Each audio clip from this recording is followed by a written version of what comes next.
Irmãos, eu disse que nós estamos no meio de uma série intitulada Encontros com Jesus no Evangelho de João. E eu e pastor Jailson, vamos fazer mensagens e nós teremos aulas de escola dominical também, a começar do dia de hoje, inspiradas nesse livro do pastor Tim Keller, chamado Encontros com Jesus. Esse é um livro que tenta retratar, dentre outras coisas, histórias, não só no Evangelho de João, mas em outras partes dos Evangelhos, em que pessoas têm encontro com Jesus e isso os transforma radicalmente, porque Jesus chega ao mais íntimo das suas necessidades e traz à tona necessidades que só Ele pode suprir. Então, eu e pastor Jailson escolhemos passagens de João para pregações e para aulas, para que nós pudéssemos então suscitar esse aspecto tão precioso. E já que nós temos esse livro disponível na nossa pequena livraria, eu quero encorajar você a comprá-lo, tá? Esse é um livro que vale tanto para nós aprendermos mais sobre as sutilezas da glória redentora de Jesus, quanto para presentear alguém que ainda não conhece a Jesus ou conhece pouco de Jesus. Pastor Tim Keller tem uma habilidade muito grande de expor o evangelho comunicar de maneira compreensível a quem não é evangélico. Então é um bom livro para a gente presentear pessoas que nós queremos que conheçam a Jesus, assim como para nos edificar. Então quero encorajar você a comprar e ir acompanhando essa série e fazendo uma boa leitura. Na primeira mensagem, no domingo passado, nós vimos o encontro de Jesus com Natanael. E eu destaquei o ceticismo de Natanael para explicar como Cristo se mostrou conhecedor de coisas que só Deus pode saber.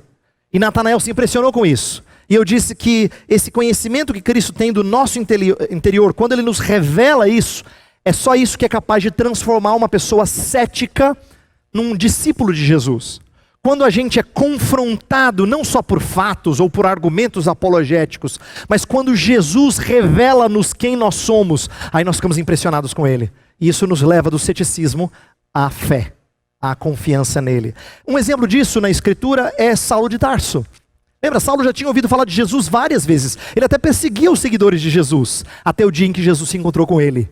E quando Jesus revela conhecer as coisas que ele faz, Saulo, Saulo, por que me persegues? É que ele fica impressionado. Então a revelação que Jesus nos traz por intermédio da sua palavra, de que Ele nos conhece, Ele sabe o nosso interior, isso nos transforma e nos leva do ceticismo à fé.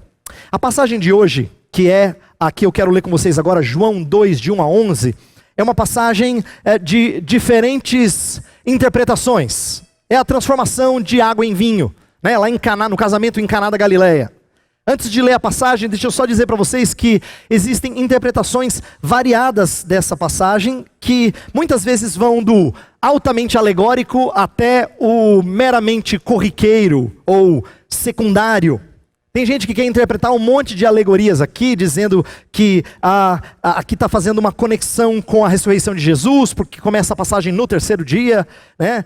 Ou que querem chegar aqui a uma ideia de associação com o casamento, as bodas do Cordeiro. Então, o simbolismo, muita gente procura simbolismo, e a gente vai falar daqui a pouco que existe simbolismo, mas que a gente tem que ser cuidadoso nisso. Mas o que é mais comum a gente ouvir, talvez você já tenha ouvido mensagens assim, é conectar essa passagem com Jesus valoriza casamento.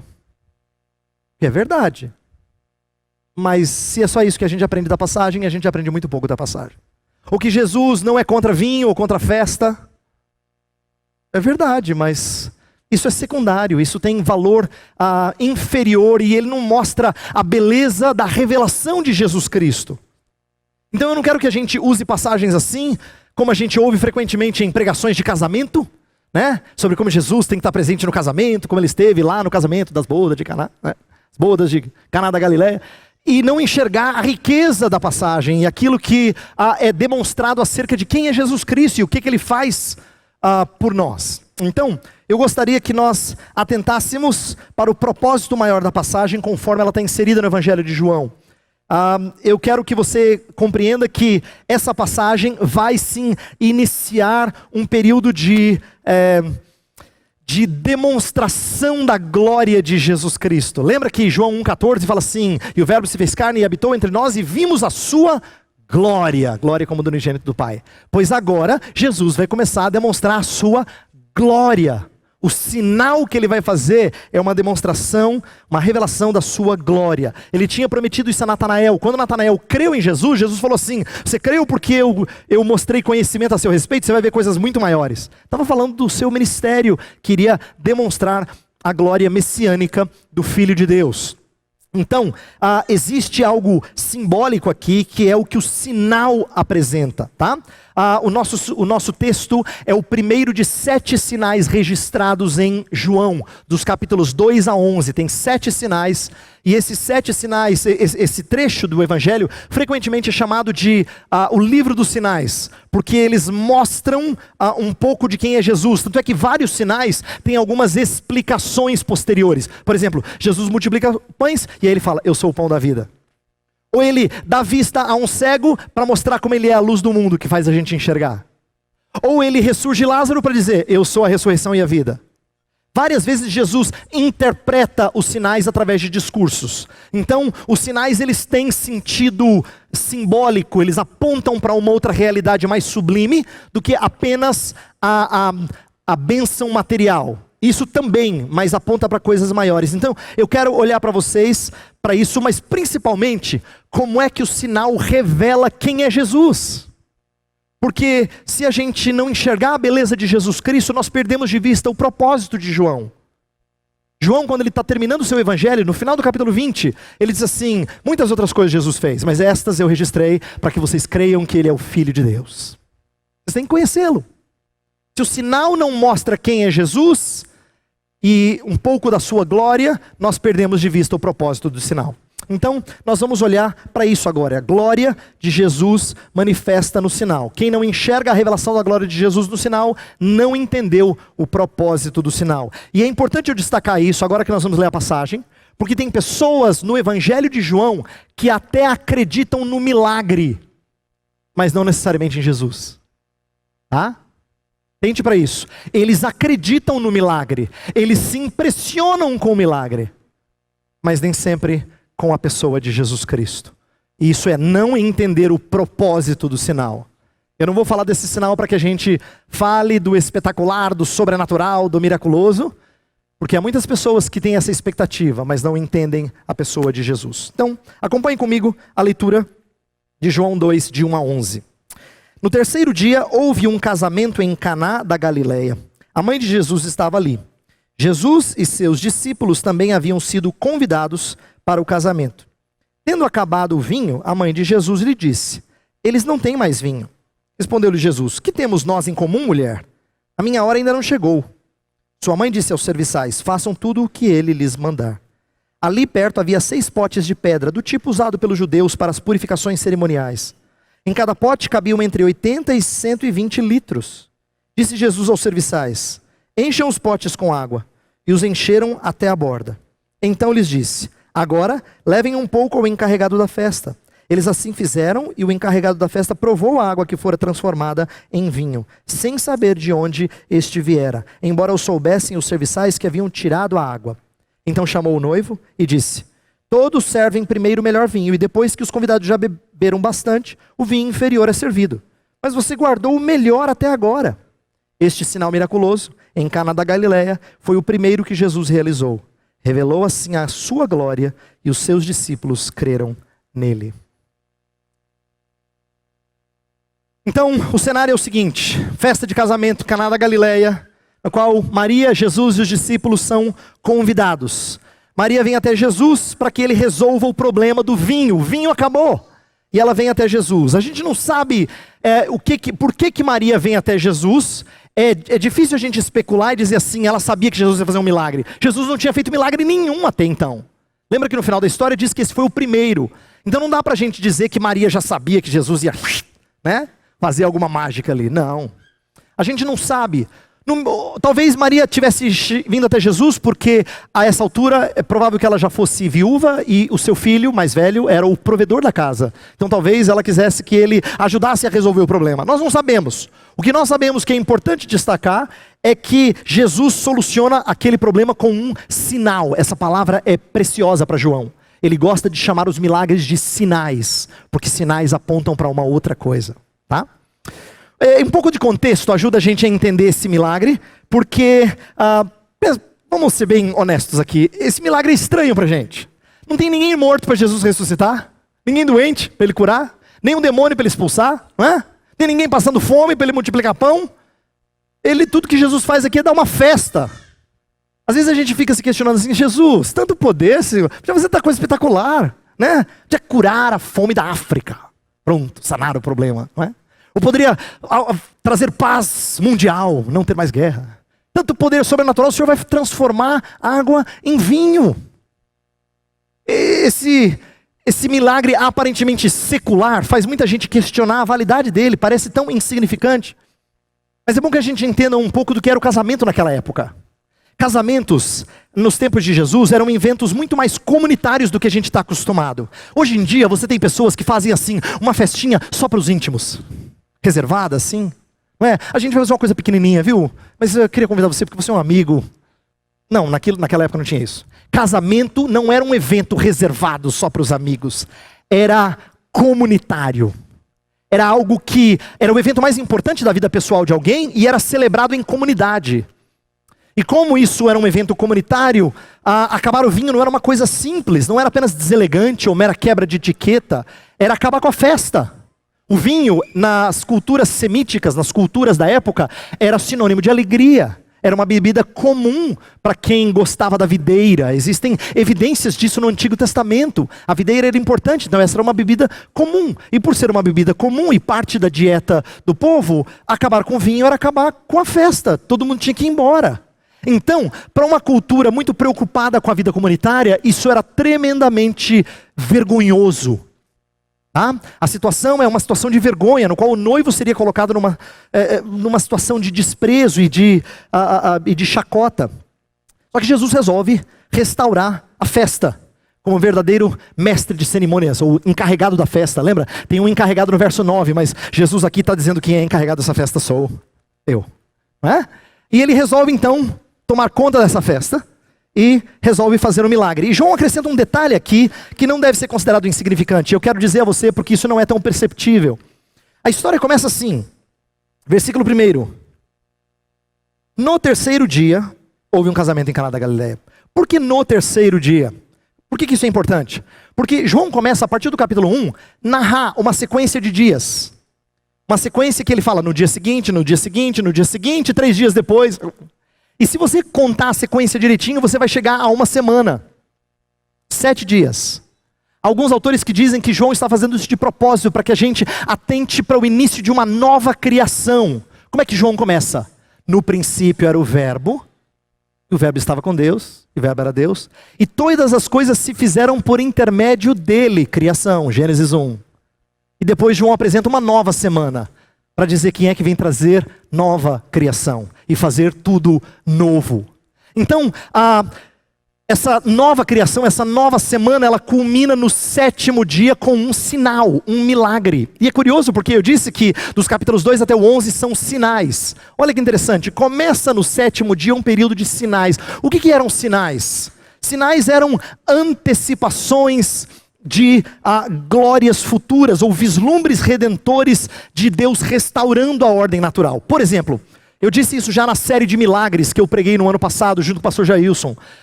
Quando Jesus Cristo restaurava a ordem à natureza, ou saciava a fome, ou expelia demônios, ou curava um enfermo, ele estava antecipando, dando uma entradinha para você entender como é que vai ser o reino futuro. É como se ele estivesse trazendo um pouco do futuro para o presente, para você enxergar o que ele é capaz de fazer em restaurar a ordem natural. Então, o que eu quero destacar aqui é que João é muito cuidadoso. João está escrevendo um evangelho que não vai ser lido só uma vez. Vai ser lido algumas vezes para que as pessoas meditem. E ele está colocando uma semana de propósito para que você entenda que o Shabat, o descanso, começou. Jesus traz descanso nesse dia de festa. Shabat era o 7º dia, era o dia de descanso. Jesus então vai apresentar um período de restauração. Por isso que eu li com vocês Isaías 25, em que fala que toda tristeza, toda lágrima seria enxugada e seria um tempo de festa, de carnes suculentas e de vinho velho, de vinho envelhecido, isto é, de vinho bom. Esse é o seu retrato que dá. Embora esse seja um sinal, uma antecipação do descanso eterno, Cristo já nos proporciona descanso presente para nossa vergonha. Lendo o capítulo do pastor Tim Keller, que trata dessa passagem, ele destaca como todos nós lutamos com esse aspecto de vergonha, todos nós somos culpados, todos nós tentamos esconder um pouco das nossas feiuras, das nossas imperfeições. É por isso que a gente trabalha pra caramba, porque a gente não quer passar uma imagem ruim. Olha só como a gente é preocupado com imagem. É por isso que a gente engorda o nosso currículo, porque ninguém pode pensar que a gente fez pouco. É por isso que a gente se preocupa com a nossa aparência, porque ai daquele que olhar e ver como a gente é de verdade. É por isso que a gente precisa estar certo o tempo todo. No fundo, nossa luta por apresentar uma boa imagem é porque a gente sabe que no interior nós não somos bonitos. Eu sei que há uma negação constante disso na maioria das pessoas, mas nosso esforço por esconder quem nós somos é constante em todos nós. Eu inclusive. Nós somos pessoas marcadas por vergonha. Marcados por vergonha. E Jesus aqui é aquele que pode nos dar descanso. Se a falta de vinho naquela festa traria vergonha ao noivo, Jesus Cristo faz questão de não deixar que a vergonha predomine, mas traz alegria e festa. Isso me leva a um segundo ponto que eu quero destacar. Dos versículos 3 em diante, Maria pede para Jesus, não só comunica para ele, tem um pedido implícito aqui, né? Verso 3. Tendo acabado o vinho, a mãe de Jesus lhe disse: eles não têm mais vinho. Como quem diz, resolve aí, dá um jeito, o que você pode fazer? Não é? E a maneira como Jesus responde ao pedido de Maria é muito estranho. Assim, você conhece a passagem, eu sei que você já sabe o final da história, e às vezes a gente não presta atenção nesses detalhes. Mas Maria chega para Jesus e diz: olha, faz alguma coisa, você sabe o que ele é capaz de fazer, porque você conhece o final da história. E como Jesus responde? Verso 4. Que temos nós em comum, mulher? A minha hora ainda não chegou. Falta de educação, Jesus. Não é? Essa é a nossa primeira impressão. Na verdade, Jesus não está sendo deselegante. Mulher não é um termo ofensivo. Ele diz isso quando ele está na cruz, lembra? Mulher, eis aí o teu filho. Fala para João para cuidar. João, filho, eis aí a tua mãe. Para cuidar de Maria, porque ele estava sendo levado, seria morto. Então não é um termo deselegante, mas a resposta que Jesus dá, certamente, tem duas coisas que devem ser destacadas aqui, que fazem dela singular. A primeira é que Jesus propõe uma distância entre Maria e ele, entre a sua mãe e ele. Observe que em nenhum momento Jesus dá nome à sua mãe, apenas chama de mãe, porque é importante destacar a relação que ela tinha com Jesus. Mas quando Jesus fala que temos nós em comum, ou que tenho eu contigo, como diz outra tradução, mostra que a missão messiânica de Jesus não podia ser controlada nem mesmo por um pedido da sua mãe. Diferente do que pensam alguns, principalmente num país católico romano como o nosso, não é verdade que um pedido da mãe faz com que o filho atenda. Essa resposta de Jesus é uma resposta de quem diz: mulher, você não resolve a minha agenda, é o outro quem a resolve. É o Pai. Eu vim fazer a vontade do Pai. É o Pai que resolve a minha agenda. A minha hora ainda não chegou. Então aqui o que a gente percebe é que Jesus está colocando gentilmente a sua mãe na posição de discípula.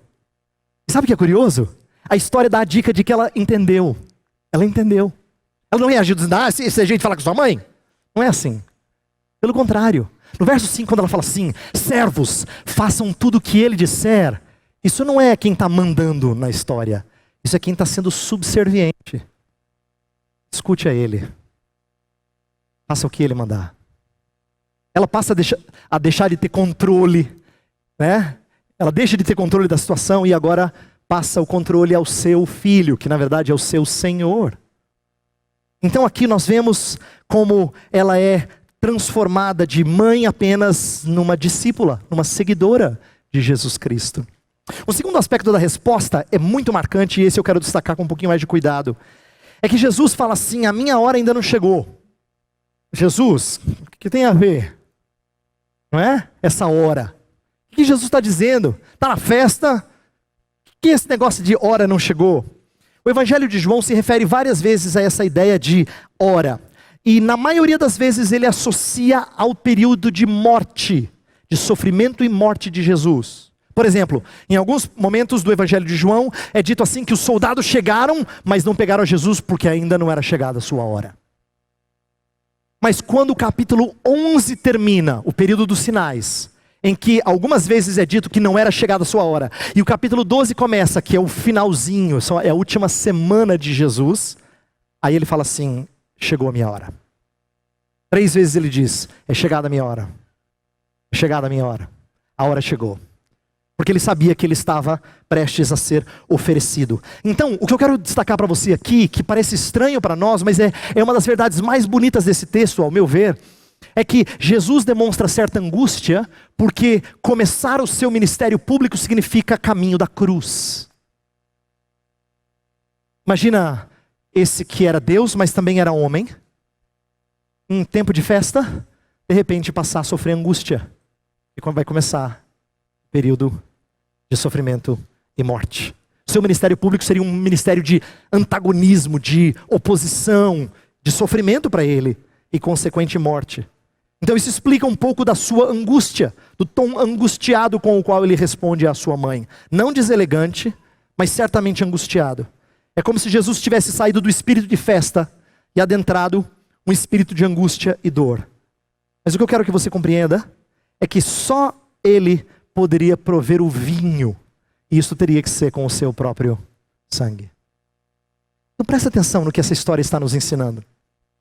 Trazer alegria àquela festa significaria para Jesus entrar num tempo de angústia e morte. É por isso que eu intitulei essa mensagem que a sua tristeza é a nossa alegria. Para ele, iniciar ministério público era um momento de angústia e dor. Ele resolve fazê-lo. Ainda que a hora de morte não tivesse chegado, ele resolve fazê-lo. Meio que não tão público ainda, é verdade, porque a gente vê que ele transforma a água em vinho, mas nem todos ficam sabendo. Lembra, o encarregado da festa nem sabe de onde vem esse vinho. Os servos que encheram as talhas, os potes de pedra sabem. Os discípulos sabem, mas ninguém mais aparentemente sabe. É possível que os convidados da festa não soubessem. Então, começa a ser público, então, embora não inteiramente. Mas aqui Jesus se sujeita então a esse caminho de dor. E o que Jesus faz nessa transformação, nesse milagre, é extraordinário, porque ele opera renovação com quantidade e qualidade. Veja só, o versículo 6 destaca que Jesus observa que havia perto 6 potes de pedra do tipo usado pelos judeus para as purificações cerimoniais. Não poucos comentaristas destacam que esse aqui é uma alusão explícita ao sistema religioso judaico que estava falido, né? Que buscava se purificar através de cerimonialismo externo, mas que não traria pureza nenhuma. O que Jesus vai fazer? Ele vai promover pureza, mas pureza acontece por intermédio de sangue. É por isso que água é transformada em vinho. Ele pega as talhas de purificação cerimonial e ele coloca nelas o símbolo daquilo que é capaz de remir e purificar-nos de todo o pecado. Existe uma transformação da velha ordem em uma nova ordem. Isso aqui acontece no começo de João. Nesse trecho que a gente está estudando aqui, a gente vê não só essa história de transformar água em vinho, mas a gente vê outras coisas. No final do capítulo 2, por exemplo, ele fala do templo que ele vai destruir e reconstruir em 3 dias. É um novo templo, o seu corpo. No capítulo 3 ele fala para Nicodemos de um novo nascimento. Não um nascimento de carne. No capítulo 4 ele fala para a mulher samaritana de uma nova adoração, não neste monte nem naquele, mas em espírito e em verdade. Esse trecho todo está falando de uma nova ordem, de algo novo que estava sendo instaurado, de uma renovação operada por Jesus Cristo. Ele não era mais a sombra das coisas do passado, do Antigo Testamento, dos cerimoniais, mas ele era a realidade de um novo tempo, de um novo período. Então, o que ele faz nessa festa é uma renovação. E essa renovação, ela é expressa por grande quantidade e qualidade. Quantidade porque João faz questão de testemunhar que esses potes de pedra eram grandes. Eles tinham medidas que equivaliam a entre 80 e 120 litros. Variava de pote para pote, mas eles eram potes grandes. Então transformar 6 potes de pedra desse tamanho significava ter No mínimo 500 litros de vinho. A gente não está acostumado com festa de casamento com 500 litros de vinho. Mas essa é uma característica do Evangelho de João. Quando Jesus multiplica 5 pães e 2 peixinhos para a multidão, sobram pães que são recolhidos. Quando ele fala assim do Espírito Santo, ele fala do seu interior fluirão rios de água viva. Por quê? Eu vim para que tenham vida e vida em abundância. O tempo todo os sinais de Jesus estão apontando para a abundância das suas bênçãos. Ele não traz em medida pequena, ele traz em grande quantidade. Mas não só quantidade, uma das outras coisas que João destaca é a qualidade do vinho. Curioso aqui é como o encarregado da festa só entra no final da história. E ele é mantido, vamos dizer assim, ignorante de tudo que aconteceu para que o milagre seja de fato certificado. Ele não sabe do que aconteceu. Ele acha que isso é vinho normal. E ele falou assim, uau, que vinho bom! De onde você tirou esse vinho? Nunca vi gente colocar vinho bom no final da festa. Normalmente todo mundo já comeu, já está satisfeito. Você traz alguma coisa que você ainda tem. Mas a primeira impressão é que fica. O vinho bom era apresentado no início, mas esse noivo não. Ele tem vinho bom e monte no final. Aqui a renovação ela é demonstrada como sendo abundante e como sendo da melhor qualidade possível.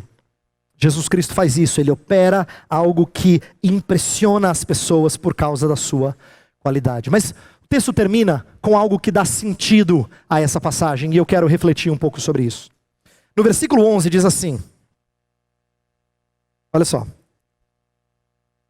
verso 11 fala, este sinal miraculoso em Caná da Galileia foi o primeiro que Jesus realizou. Revelou assim a sua glória, e os seus discípulos creram nele. Lembra que eu disse no início que isso aqui é um sinal que tem simbolismo, por isso que eu falei do vinho, que é relacionado à sua morte, a minha hora não chegou.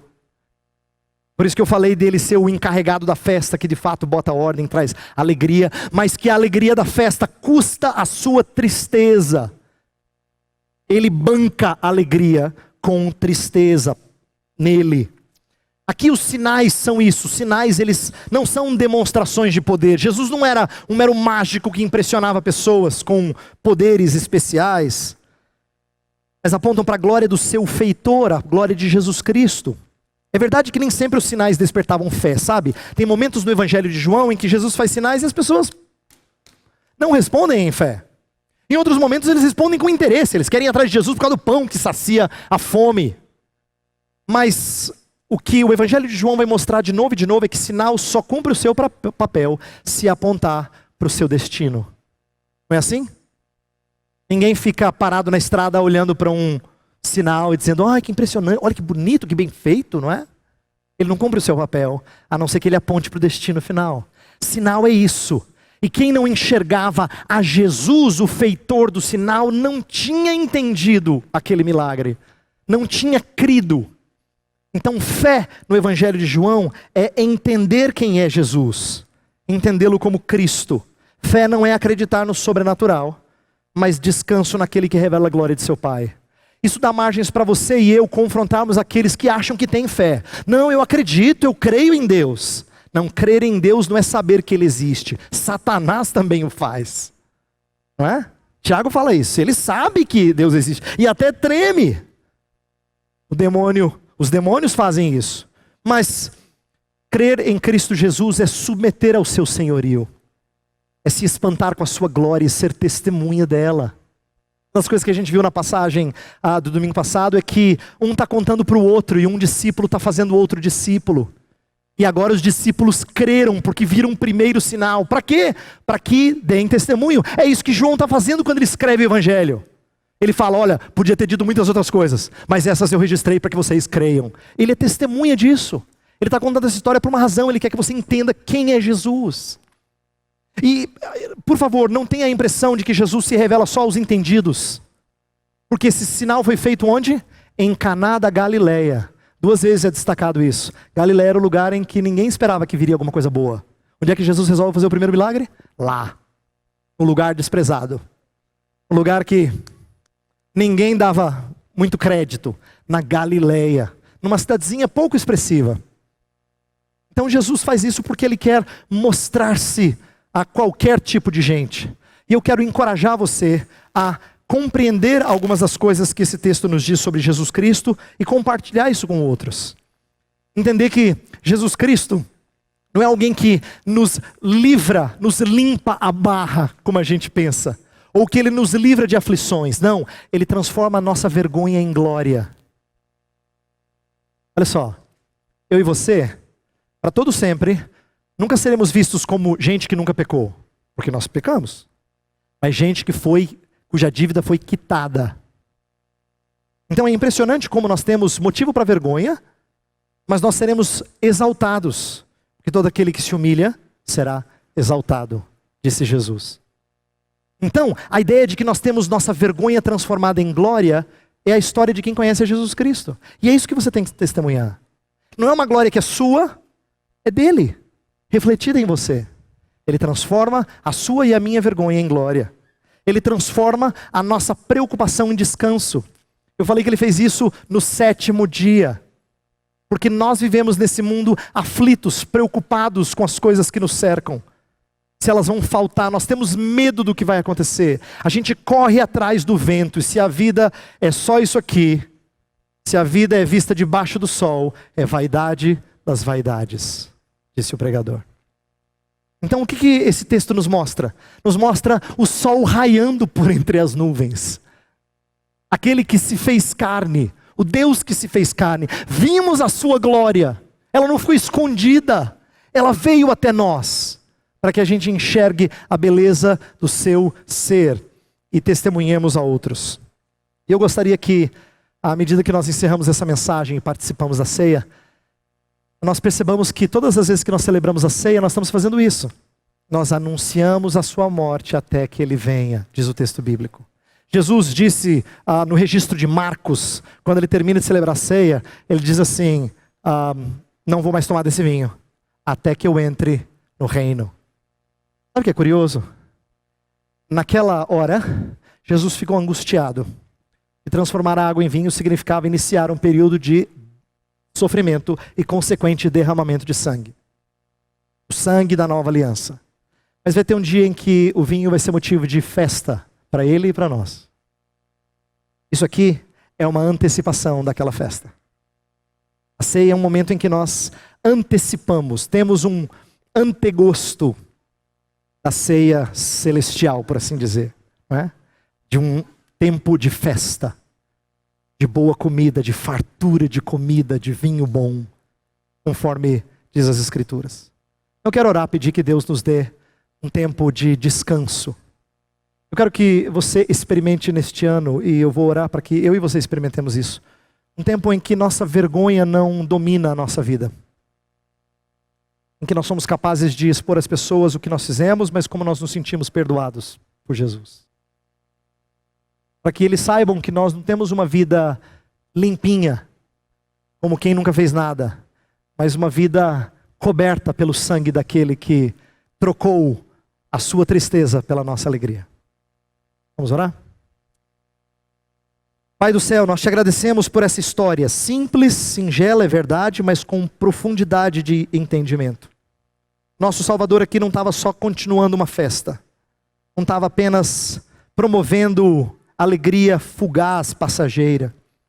Ele estava nos ensinando que a nossa alegria, que só pode ser encontrada nele, custa a sua tristeza e morte, a sua angústia e morte. É importante que nós entendamos isso.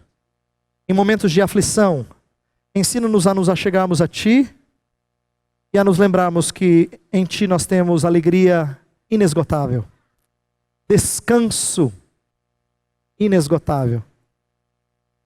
Isso custou a perturbação do nosso Salvador, é verdade, a tristeza dele. Por isso nós queremos que, em momentos em que nós oramos e somos atendidos por Ti, faz-nos lembrar do Salvador e da sua obra, para que Ele seja exaltado, para que Ele seja engrandecido, agradecido por tudo que nós temos. O custo foi alto para Ele, mas hoje nós celebramos isso com alegria. Oramos em nome dEle. Amém.